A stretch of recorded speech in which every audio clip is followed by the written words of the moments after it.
Hello everybody, Reggie Time here, and we're playing some 10NL on Sky Poker just because there's nothing else much going on. I've got nothing much else to do for the next 50 minutes or so, and I haven't done a video for a few days. So yeah, here we go. As usual, it's 10NL on Sky, so we're not going to be facing any slide rule geniuses. Before we started recording, we just doubled through this guy. Unfortunately, we didn't quite capture it, but it was a lot of fun. No spam for the Twitchers today, because to the best of my knowledge, there isn't going to be a Sky stream tonight, unfortunately. But if there is, then apologies to whoever it is that's doing it. I wasn't aware that you were. So we're just straight into the action, probably for around 50 minutes.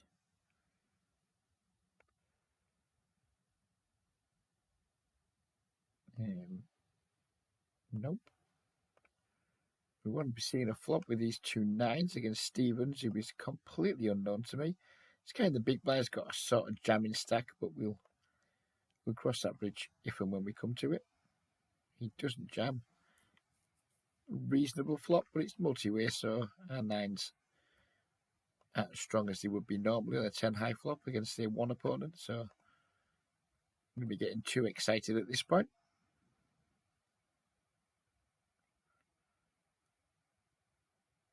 Hopefully these tables won't break. There is another table I'm going to join just in case one of these breaks, and we'll just play it on the side, and then if a table breaks we can slide another one in.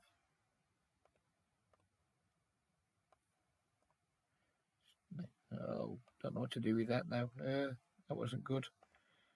Yeah, we'll just keep it on my other screen and slide it in if and when necessary. Excuse me.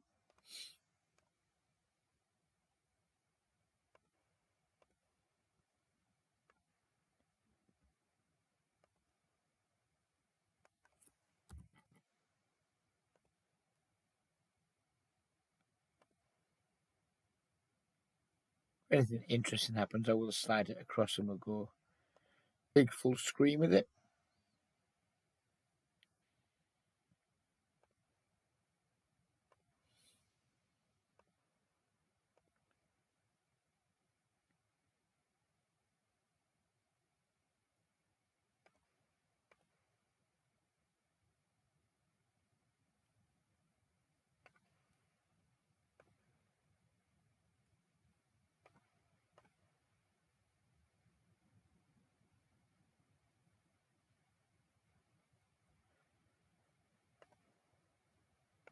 This table may break, hopefully not, but it might. Although we do have a full table on the side now, so it's not the end of the world if it does, but I'm not leaving a table where we have two green tagged players. That's it's not good practice as far as I'm concerned to leave tables with predominantly green tag players on them. I've been having a rough time at the tables lately, mostly due to my own ineptitude. Don't feel like I've been running good, but we're not going to put a sticky plaster on and say that's been the reason. I've been playing pretty shit, to be frank. Haven't been working on my game at all. Been kind of lazy, complacent. Been putting the hours in at the tables, but they've been kind of useless hours because I've just not been playing that well. I made a lengthy post to get back to that in a moment while I figure out what size to use with this king queen. We're going to go big. We get check raised. This guy played a draw really aggressive against me when we doubled up. It's just going to be an easy shove here, and hope to get there. Oh, we're going to need to get there. We have at the moment. Do we hold? Of course we do. Of course we do. Of course we hold for the 40 big blind pot at the lowest stakes I ever play. Why wouldn't we? Why wouldn't we do a hold there instead of in some of the fucking bigger stuff? But yeah, get back to what I was saying. Here in the Discord, group, I made a lengthy post. The upshot of it was that I've been taking liberties with the game, playing shit, like played on the apps a few days recently, but the games on there, they're nothing special, to be frank.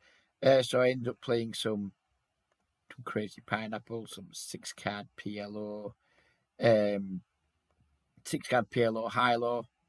Yeah, just not doing stuff that I should be doing, basically. Anyway, let's pull this table over for a moment because we 3-bet this guy's min open and he's min donked. I think we're just going to pile on this board. He's got Jack 8. We're going to win. Happy days. So yeah, I've just been taking liberties. You know, I had a really good August in terms of the amount of money that came into my bank through poker. Not necessarily all through my own graft. And then September, I just took my foot right off the fucking pedal. And just put lots of time in, but I was putting time in on Euro sites like 888 Snap, shit. iPoker 20NL, shit. Unibet 25NL, shit. There's just not a lot of good options around. And I mean, you could say I've been doing a lot of exploring and like trying to find some extra places where I can get volume, but that's not true. That's not true. I was exploring territory that I was already very familiar with and that I knew was like total horseshit. So, yeah, it wouldn't be right to say that, and I'd just be lying to myself if I did. So yeah, anyways, fucking to try and cut a long story short, which I'm fucking rubbish at doing, I have withdrawn all of my money from everywhere except for Sky, where I left myself with just £500. Oh, Rich, fucking concentrate, prick. And that is just to like try and instill some discipline in myself. I've also bought characters from the ground up on Run It Once for I think it's $40, $50, something like that.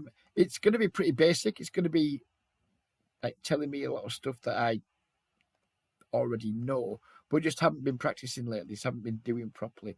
And I kind of wanted to just like renew my acquaintance with just solid, basic, fundamental poker strategy because I haven't been doing very well at that of late. Certainly not as well as I should be. And yeah, I mean, my game. I mean, I've watched about 3 like little snippets of that so far. I wanted to focus on like the stuff that I think I've been doing quite badly. And after watching just three videos, it spelled out to me loud and clear just how fucking awful, and I mean awful, my fundamentals have been lately. Just shitty little basic things that I just haven't been doing correctly. And I kind of know I haven't been doing them correctly too, but I've just not given a fuck. And I think that the reason for that is because like without getting into too many personal details, my personal net worth has like never been higher. I've been doing really well at poker. I've been like earning money elsewhere and stuff. It's been really good. And I think I've just been like, right, there's no pressure on to make money. So I just haven't been fucking like trying hard. I've been playing like a really like asshole regfish, some fucking wanker. And that's not acceptable. You know what I mean? I still need to make an income every month. And my day work doesn't provide me with enough income to like meet my obligations. I mean, I could not earn a penny for like a long time, and still have money in the bank to like pay my bills and things. But that's not the point. The point of this game is to help us increase our net worth, not to like fiddle around breaking even or losing net worth. I mean, do I want to raise this board?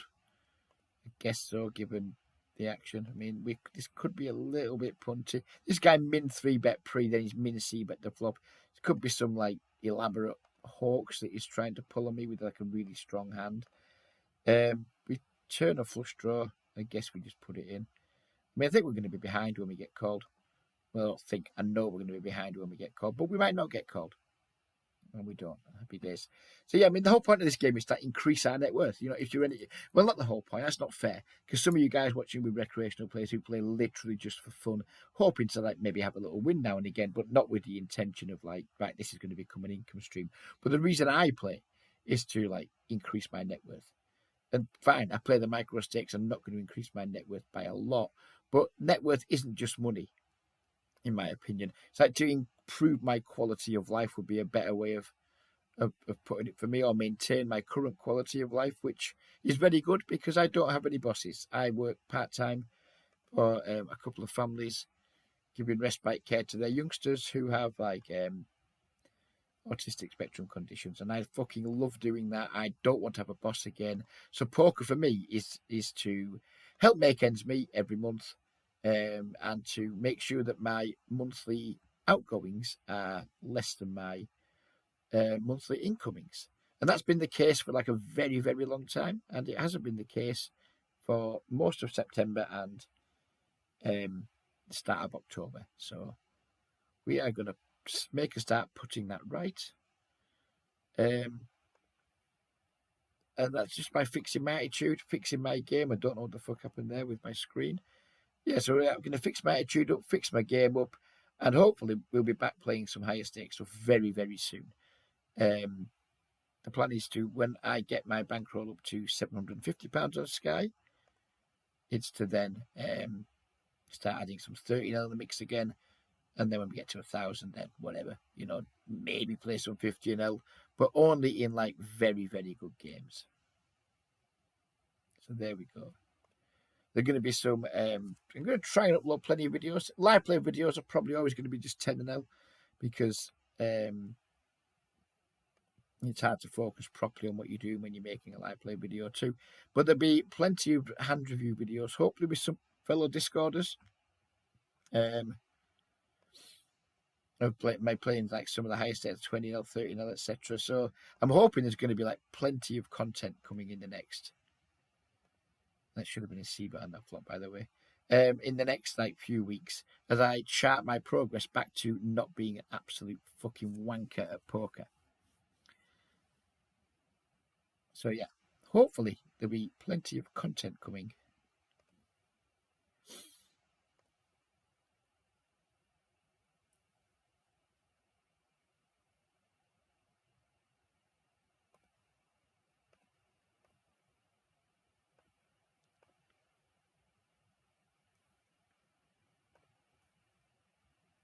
These 10-0 games really are good games. It's a shame that the rake is 7.5% on Sky at 10-0 because it's a fun place to play your poker. I was actually toying with the idea. I was discussing it with a couple of the Discord regulars at like fucking 2 in the morning, 3 in the morning, 4, whatever fucking time it was. About what I was considering doing another YouTube challenge that I would almost certainly fail, which was like trying to just like make, I think it was £1,000 I said I wanted to make from 10L.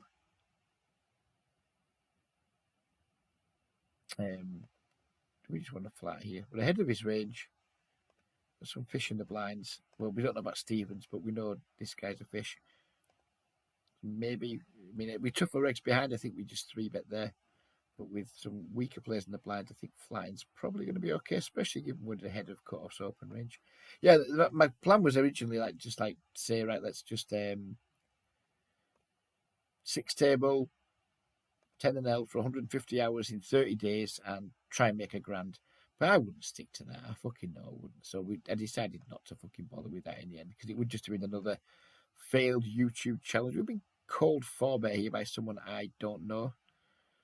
And I think I imagine called 4-bet bluffs at 10L on any site, but especially Sky, are going to be supremely nutted. And Ace Queen just does really, really badly against the range of hands that's going to be doing that. So a pretty easy fold. Lundy here. Given it's a high rake environment, this could be a flat, but we're actually going to go with a 3-bet just to try and like take the pot down and don't pay any rake. We don't take the pot down. We will be paying rake. We flop a kind of interesting hand. It's going to like, without spade here, I wouldn't bet. I think with the spade we can can bet small and see what develops. Our opponent calls. We now have the second nuts. It's going to be really hard to get called here. I mean, if he's got a set, he's probably calling. I think we're just going to check, make it look like we don't like the spade very much. I mean, if he's got the ace of spades, we're just going broke anyway. Then the board pairs, which is not fun either. I mean, what can you have here? Nines, not likely anymore. Pocket threes, maybe. Pocket queens. And I'll just time out, Reg, while you're thinking about it like a cunt. And just win the minimum. Well played, Reg. This is why making videos is not always the highest EV. The streamers talk about it too, about like when they're streaming. They definitely think they lose EV. It's definitely true. Because, I mean, that was just like a bet on the river. By the time I was finished saying what I was talking about, I hadn't even know it. Well, kind of, I noticed it when it got to here. I was like, oh shit, too late now, Reg. Now we're just trying to fold when we can check, yeah. People my age should not be making videos on YouTube if they can't four table and discuss things whilst keeping up with the fucking game. Very reasonable board for our opponent here as well as ours. We don't necessarily have a range advantage on this flop, so we're not going to bet. We now have a straight though, which is nice. Theo's kind of tight. Don't expect to have the best hand here very often. We're going to be chopping a fair amount. I mean, just bet the river, then we either chop or win. We're going to make a decent sized value bet and hope to get paid off by who knows what. You're very surprised if a race comes in here, but you never know, right?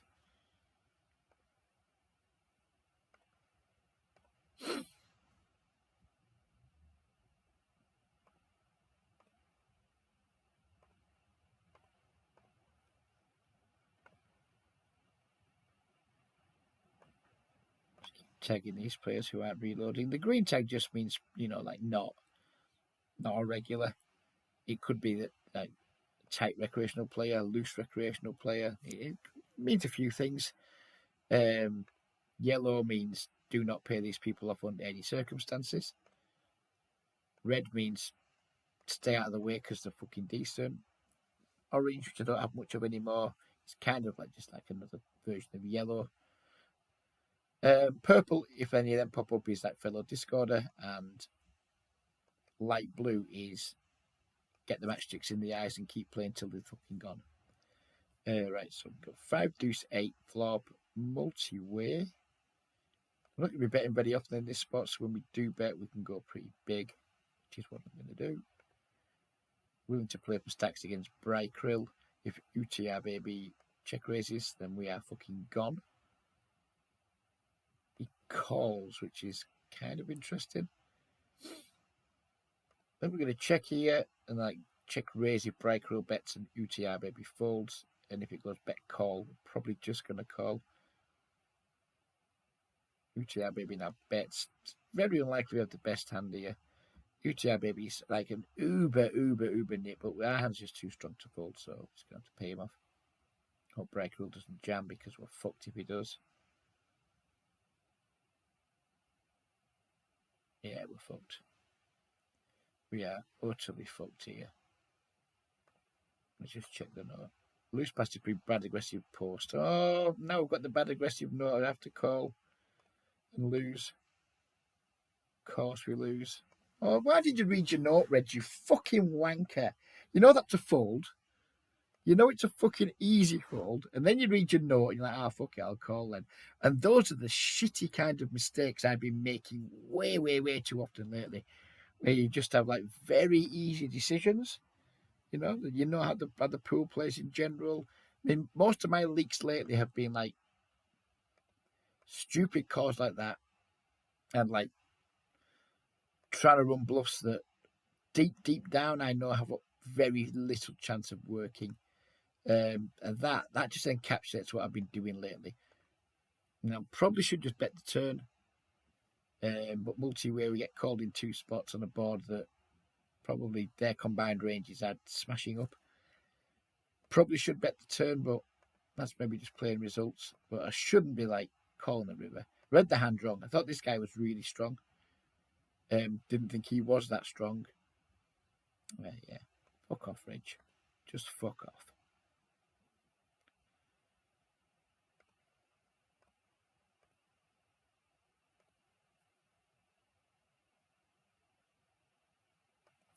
king 10 off. It's kind of close, this. Not doing great against their range. Don't want a 3-bet shortish stacks. I kind of want to try and play as many pots on the button in these games as I can. But I think king 10 off's just a little bit too borderline. King jack would have just called in a heartbeat. But king 10 off, I think it's just a little bit too there. And I'm sitting out on the other table that we've got on red alert that we're probably not going to need, to be fair. Bad look of things.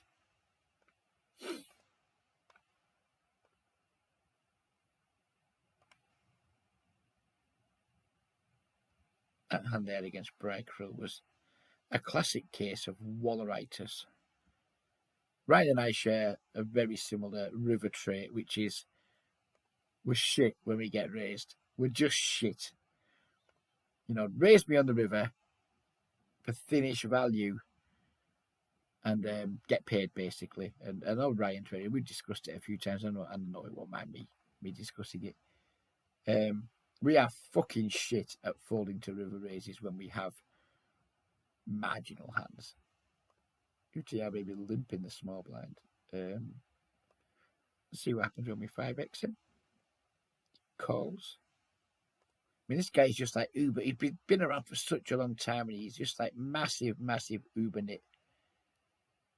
Yeah. You can't be just too scared of like the Uber nit ranges. King 8 suited. Again, it's a high rake environment, so I'm going to pop this into like a pretty large 3-bet to dissuade calls. We don't want to be paying too much rake in these games. And I know we're encouraged to defend our big blind mob with like plenty of flats. Get that. But in like a uber high rake environment like we have here with the like 7.5% rake, really don't think that's quite as, you know, I think with the big blind we want to be approaching it similar to how we play the small blind with a 3-bet or fold strategy a lot of the time, because you're just going to be like paying rake every time we call. Right, we're straight into paying rake. And so if we're defending marginal hands, getting straight into paying rake in what is a high rake environment, it's probably not a good idea. I mean, I'd imagine these games are probably raked at 10, 11, 12 big blinds 100. You know, it's huge. It's fucking enormous. You know, so you've got to beat 12 bigs 100 before you even think about making a fucking penny. Now, these games are plenty soft, and like big win rates are definitely possible in them. But, you know, we probably can't be doing too many sloppy things in terms of like hands we choose to play where we're going to be attracting rake payment straight away. We need to be kind of like taking lines that avoid rake, like slightly more 3-bets, slightly more tight folds, just like the marginal hands. We've got to decide whether we're going to 3-bet them or fold them a lot more, I guess, rather than call and pay rake. Obviously, when you're playing higher stakes, that's much less of a factor. But it's definitely a factor in these games, and one that I suspect many players overlook.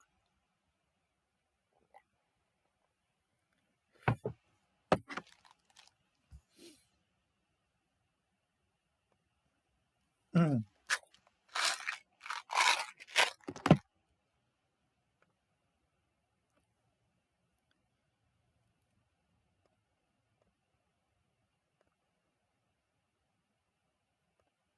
mean, he's not going to keep letting me get away with this, but we just have a slam dunk 1/3 pot C-bet on this board with our gut shot, backdoor flush draw, etc. And again, the second time he's just like limp called 5 bigs pre and check folded to 3 bigs post. I apologise to the people of Beptum right now because I'm playing this table off screen and I'm not giving it enough attention, so I'm timing down a lot, end up sitting out. That's rude of me. It's not fair on the other guys there. But I'm a selfish prick, so I'm just going to keep doing it just in case one of these tables goes tits up.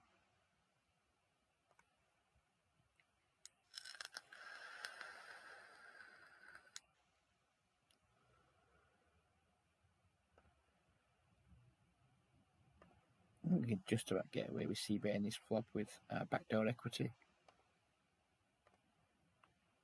Not c-betting this board, is middle cardboards with 2 players in the pot. It's going to be a give up with our pocket pairs.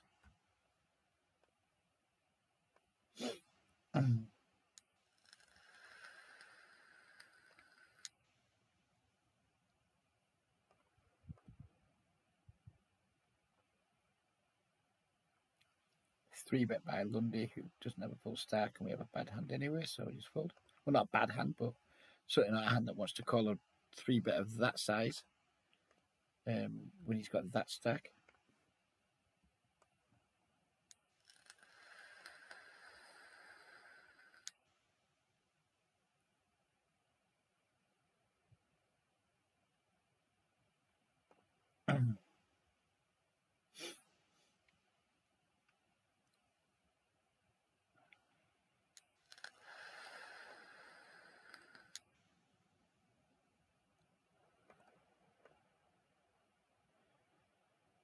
Got that 10% taken out of the pot straight away, just for me checking. 10% been taken from the pot.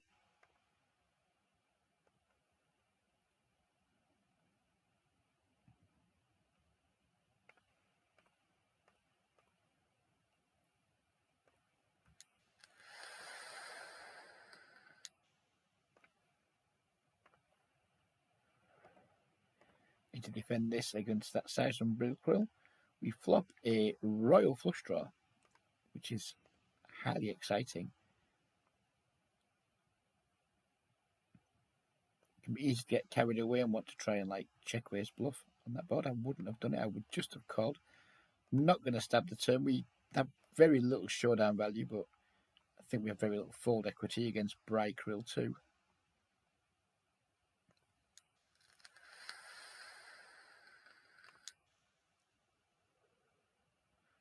We miss, and we're not going to try and bluff this fellow.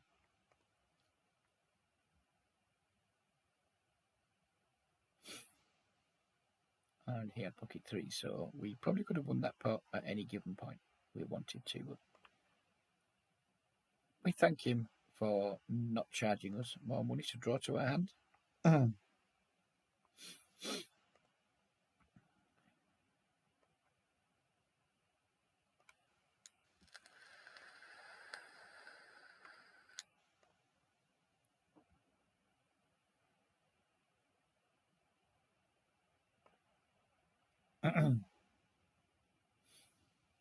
We can tag Stevens as a recreational player now, given he's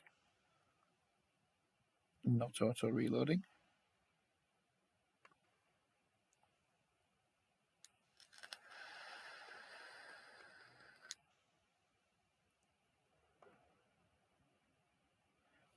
Theo overlimping the button there, capping his range nicely against the target at the table. An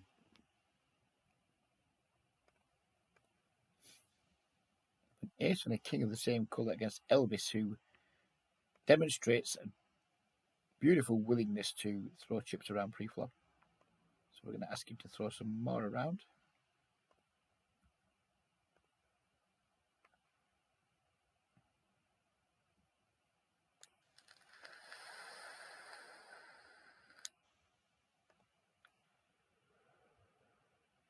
He does call us.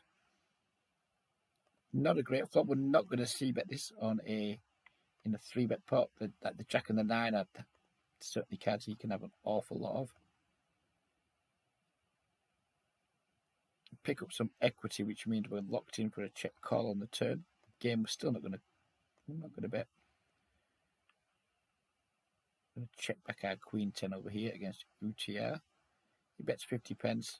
We probably don't have the best hand, but we're getting a really nice price. UTR donks, which is very strange. I'm just going to fold top pair to UTR because I think he's such a fucking nit. And we win with the ace king up there against Elvis, which is pleasant because I didn't expect to win.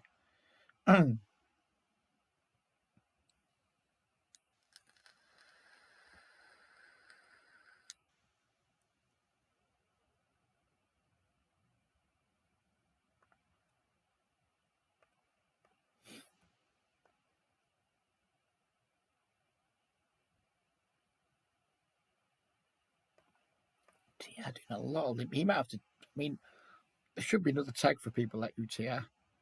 Really should be another tag because he's like such a weak, tight motherfucker.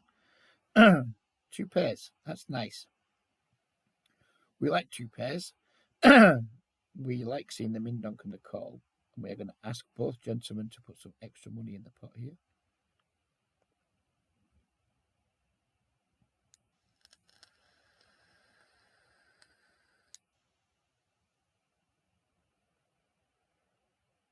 We don't want to see any red ones. We want to see like a nice green deuce. Black 7. Good enough.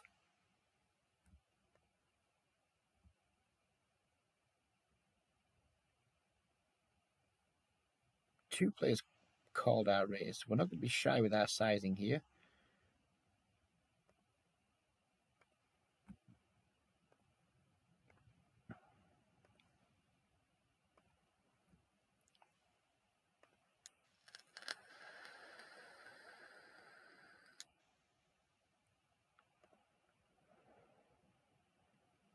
Flatting out the small blind usually isn't a good thing, but given the read that Bry Krill is passive pre-flop, we're going to hope to be able to see a flop. Normally that would be a fold, but given how we think Bry Krill plays, I think we get away with calling. We're just not going to get squeezed very often.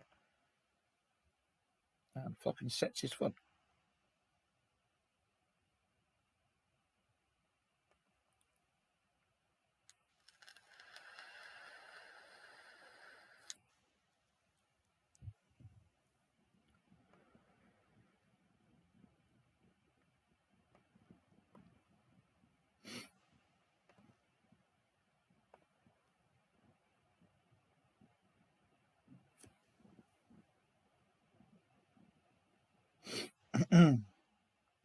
King, Queen.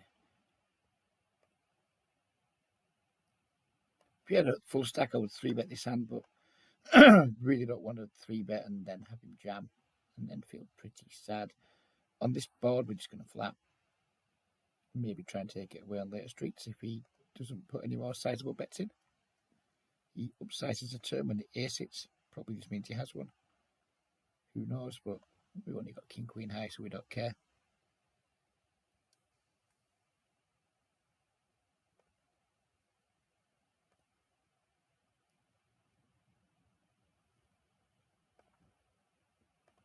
Limping again. Wow. He does a lot of limping.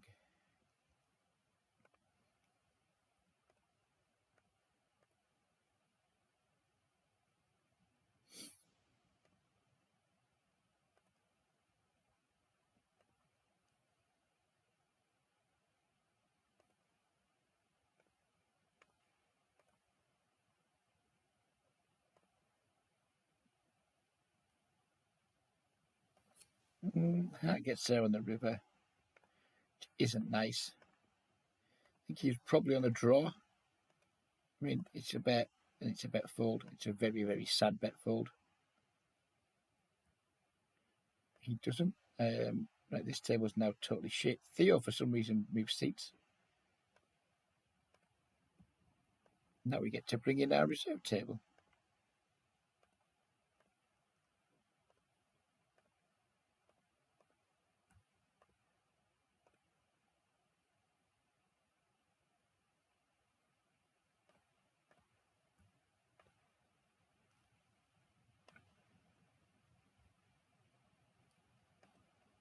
No, we don't, because...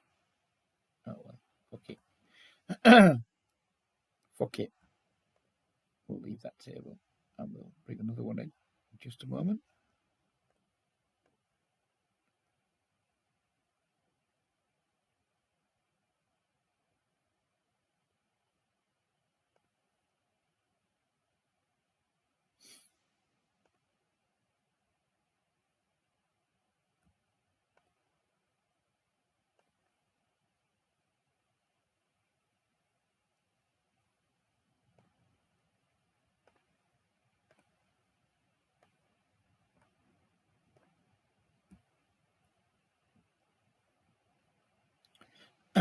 Probably going to go for another 10 minutes, then I'm off to Mother's.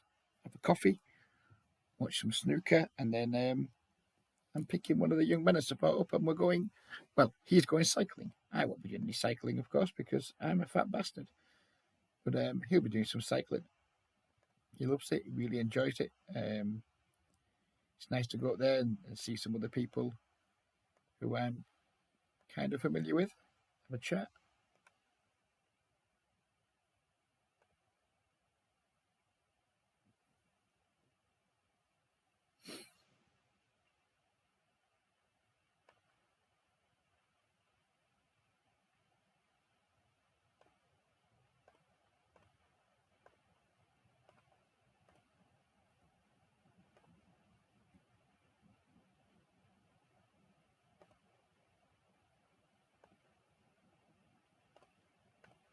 Two aces. UTR baby has limped. Theo's over limped. Price of poker is going up, gentlemen. 7x versus 2 limps. We get the snap call from 300 171 on the button. And Theo's going to come along too. No, he doesn't. We flop top set, which is pretty nice. Theoretically, we maybe could check this, but multi-way. Just going to start with the bet. Is it a spot for a small bet? I don't think so.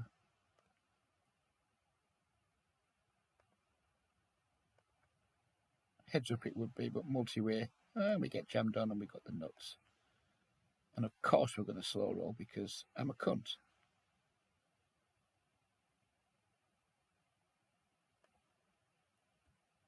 Right, set over set. I deserve him to river a 4 here, but he doesn't because there is no God, and cunts like me don't get punished for doing shit like that.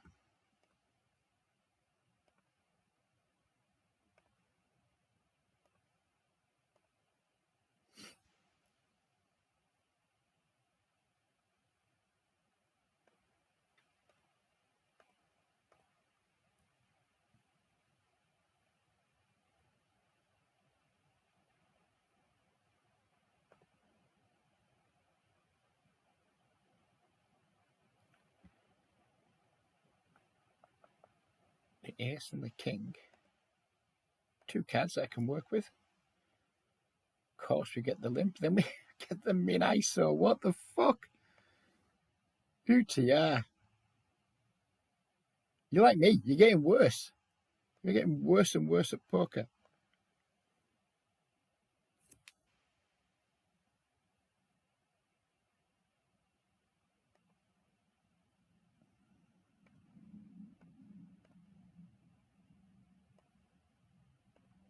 This Steve has very little chance of success, but we're going to make it anyway.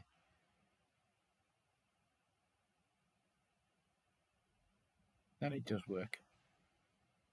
Goodness me. Goodness gracious me, UTR. Never ever change, sir. Can't deny Ace Queen's a good hand.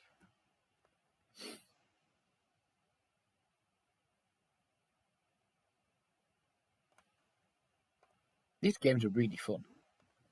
You know, there's no wankers out there 3-betting your fucking face off. Tons and tons of limping. It's just a shame the rake's high because I could almost see myself happily just like grinding 10 and L 6 hours a day, making 30 quid a day and just being a happy little fucking bunny. I could see myself. That's a life I could see myself living. You know, just make 200 quid a week playing 10 and L. No fucking pressure. No really annoying fucking like down swings, etc. It's a life I could enjoy. But it's whether you could make the 30 quid a day. Probably could. I don't know. What do you think? You Sky rigs out there. 10 and L. If you were playing 4 tables, maybe 6, 4 to 6 tables of 10 L a day for 5 hours a day, could you make 200 quid a week? Or could you, not could you, because of course you could. Is it reasonable to expect yourself to be able to make £200 a week? I think it's probably a reasonable assumption. But with a massive squeeze here and sadly get it in if necessary.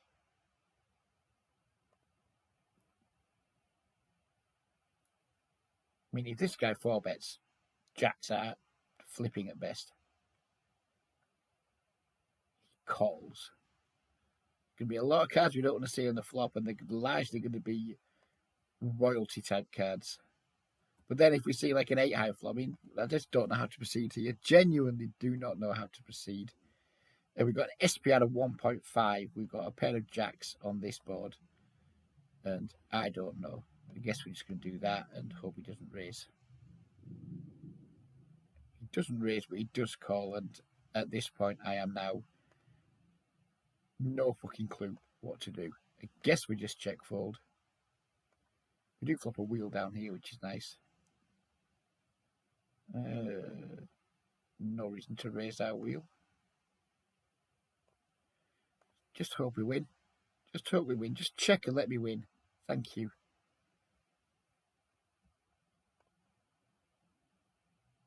And raise this turn card with our wheel.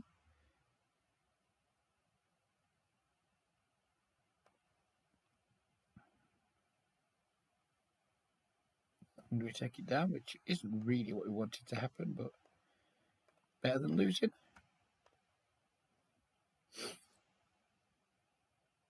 What did Parman have there in that hand where we had the jacks? King Jack. King Jack's an ambitious call on ace 5-6. No backdoors. Well, backdoor straight draw, I guess. That was ambitious.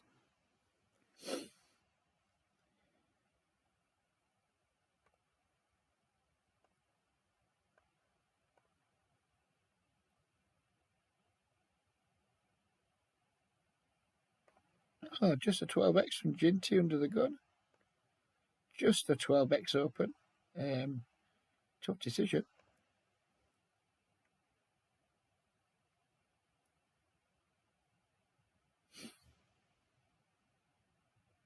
Anyway, it's time we fucked off.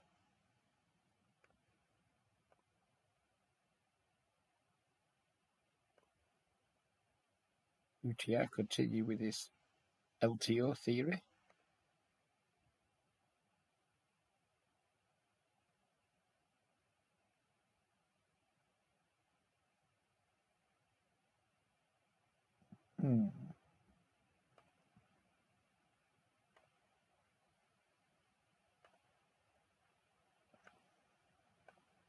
Guess we're checking.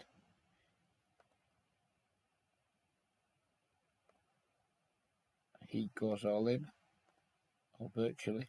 2 overs, some backdoors. I mean, whatever. I mean, hopefully we have 25% if he gets called. If we get called, we don't have 25%.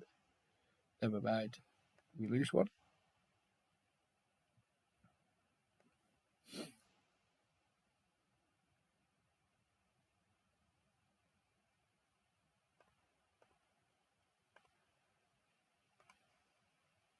I don't really want to go multi-way with this hand. It's deceptive with this hand. It looks pretty good, but with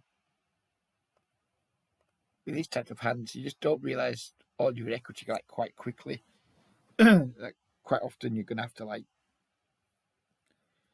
There's something like characters said, like with the set. You know, if you've got an implied odds hands like a set on the flop, you either like improve way past your opponents, or you don't, and it's quite easy to play. With like suited connectors, sometimes it takes like till turns and rivers to realise all your equity, and that can be quite expensive.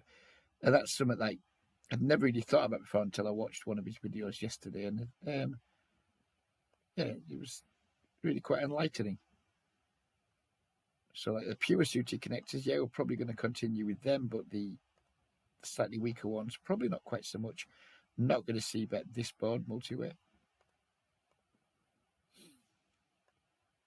Even though we had like 2 overs in the back door, multi-way our fold equity just goes down significantly.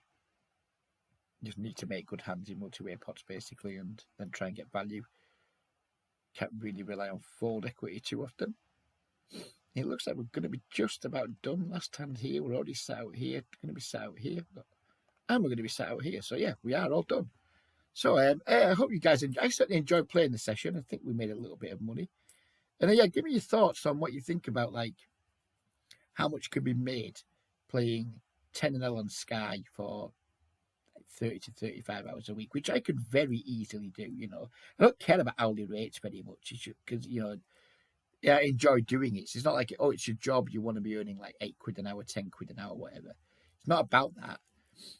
I already earn like half an income, so I need to earn another half an income, and I'd rather do like it wouldn't bother me playing like 35 hours of poker a week for £4.50 an hour, £5 an hour, something like that. That would be fine by me, because it would mean I could just stay at home, work from home, like spend more time with family, have a more flexible schedule, etc. So yeah, let me know your thoughts. Is it possible? I mean, I'd play 20NL too, but is it possible for me to make, £600 plus per month, 35 hours of 10NL and 20NL on Sky? Because right now that's quite an appealing thought to me, because it will be completely stress free. So yeah, let me know what you think. Let me know what you think of the video too. Please hit the thumbs up. And apologies again if one of the Sky guys is doing a stream tonight. Apologies for not giving you a shout out. I just didn't know you were going to be doing it. I suspect there probably won't be one though. Thursday's usually a dry night. Shrimpy sometimes pops up and does one. Phil Baker will sometimes pop up and do one. But yeah, I think it's unlikely. But keep your eyes open on the Sky forum. If someone's streaming, it'll probably be notified there. But for now, we're going to leave it. Yeah, so I hope you guys enjoyed it. Hit the thumbs up if you did. Leave some comments. And yeah, we'll be back probably early next week now with another video. Won't be doing one tomorrow. Never do them at the weekend. So probably Monday. We'll probably do something similar again on Monday. Or maybe some like hand reviews of hands I played over the weekend, if I can find someone to come and discuss hands with me. So yeah, thank you very much for watching, everyone. Take care. Have a lovely weekend, and bye-bye for now.